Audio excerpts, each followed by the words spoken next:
তুমি কি কোনোদিন কারো চোখে স্বপ্ন দেখে ডুবে গিয়েছিলে? তুমি কি কোনোদিন একা বসে ভেবেছিলে, আমি যদি সত্যিই নিজের মতো করে কিছু করতে পারতাম, অনেক বড় কেউ একজন হতে পারতাম, ভালো কিছু করতে পারতাম? হয়তো ভেবেছিলে, হয়তো ভেবেছিলে তুমি ডাক্তার হবো, ইঞ্জিনিয়ার হবো, টিচার হবো বা ভালো কোনো লেখক হবো, হবো ইউটিউবার, ডিজাইনার বা উদ্যোক্তা। কিন্তু আজ তুমি কোন পথে দাঁড়িয়ে আছো? তোমার স্বপ্ন কি এখনো তোমার নিজের আছে, নাকি সেটা অবহেলা, অভাব আর টাকার কাছে বিক্রি হয়ে গেছে? যদি তোমার সাথে এমন কিছু হয়ে থাকে, তাহলে ভিডিওটি শেষ পর্যন্ত দেখো এবং চ্যানেলটি সাবস্ক্রাইব করে আমাদের পাশেই থাকো। তো চলো আর কথা না বাড়িয়ে শুরু করা যাক আজকের ভিডিও।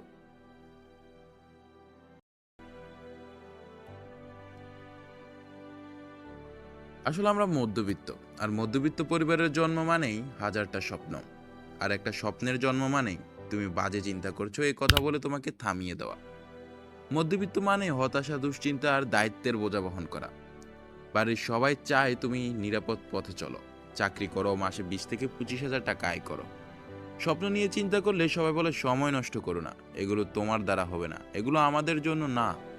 তুমি যখন সব বাধা অতিক্রম করে নতুন কিছু বা আলাদা কিছু করতে চাও, তখন তারা তোমাকে সাপোর্টের বদলে তোমাকে দেয় অবহেলা, উপহাস আর সন্দেহ। তখন শুধু পরিবার না, সমাজ, বন্ধুবান্ধব, আত্মীয় স্বজন, মানে পরিচিত সবাই তোমায় নিয়ে হাসে, কটু কথা বলে, সমালোচনা করে তোমাকে।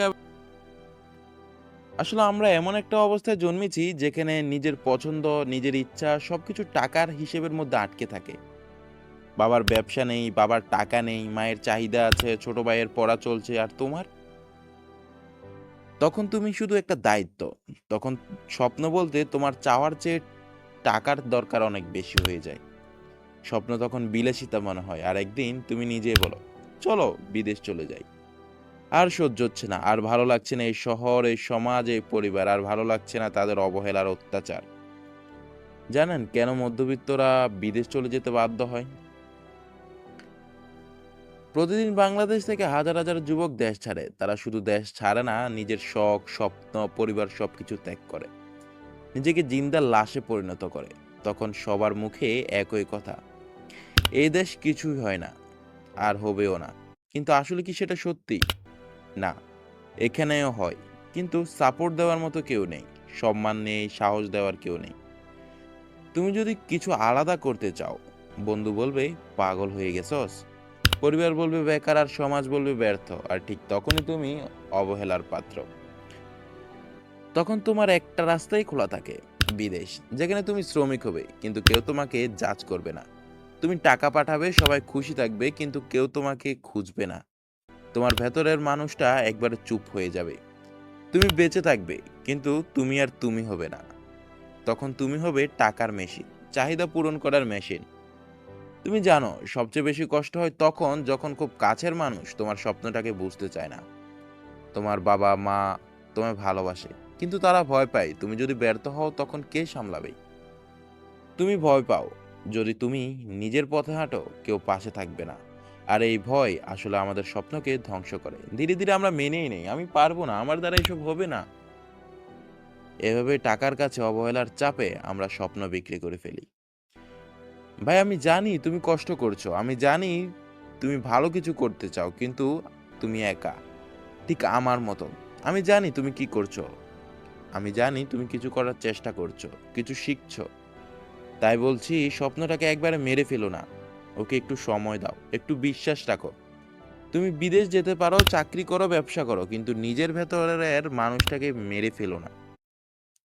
স্বপ্ন আর টাকা একসাথে অর্জন করা সম্ভব, যদি তুমি হাল না ছাড়ো।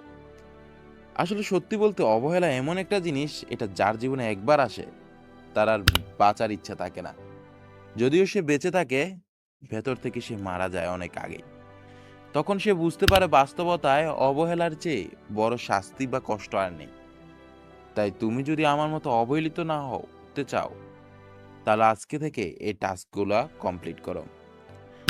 আজকে এই কাগজে লিখো তোমার স্বপ্নের নাম, আর এখন থেকে প্রতিদিন 1 ঘন্টা সময় দাও নিজের স্বপ্ন পূরণ করার লক্ষ্যে। নিজের ফোনে বা নিজের ঘরে এমন কিছু রাখো যা তোমাকে প্রতিদিন তোমার লক্ষ্যে পৌঁছানোর জন্য মনে করে দেয়, তোমার স্বপ্নকে মনে করে দেয়। এটা হতে পারে তোমার ছবি, হতে পারে একটি লাইন হতে পারে নোট। এই ভিডিওটি যদি তোমার ভালো লাগে তাহলে অবশ্যই একটা কমেন্ট করো। আমি স্বপ্ন বিক্রি করব না, তোমার কমেন্ট অন্যদের সাহস যোগাবে। পরিশেষে একটা কথাই বলি, অবহেলায় স্বপ্ন বিক্রি করো না ভাই। স্বপ্নটা একদিন তোমাকে এমন জায়গায় পৌঁছে দেবে যেখানে টাকা, লোকজন আর সমাজ সবাই তোমার পেছনে দৌড়াবে, ইনশাল্লাহ।